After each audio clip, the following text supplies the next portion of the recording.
Welcome to the Banker Lamp. Please enjoy the video. You'll start by confirming basic prerequisites. Make sure your device language and Google app are up to date and you're signed into the correct Google account.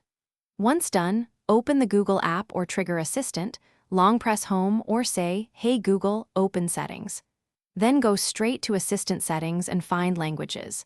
This step focuses on access, why it matters. The assistant reads the account and device context, so opening the right settings avoids changing the wrong profile. Now you change or add languages. Tap Languages, then choose your primary language or press Add a language.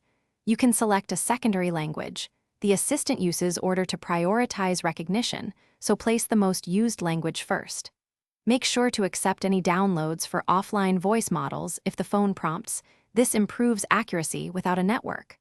Once you select languages, the assistant immediately applies them. Test briefly by saying a phrase in each language, so you can finish by testing the assistant in each selected language using simple commands like time or weather requests.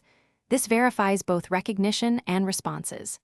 If it mishears you, make sure microphone permissions are enabled, clear the Google App Cache, or re-download voice data. These steps fix corrupted models. If the wrong profile is affected, switch Google accounts or reset assistant preferences and redo language selection.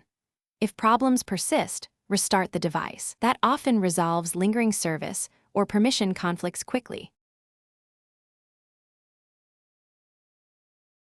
Thanks for watching. If this was helpful, leave a like and consider subscribing. See you next time.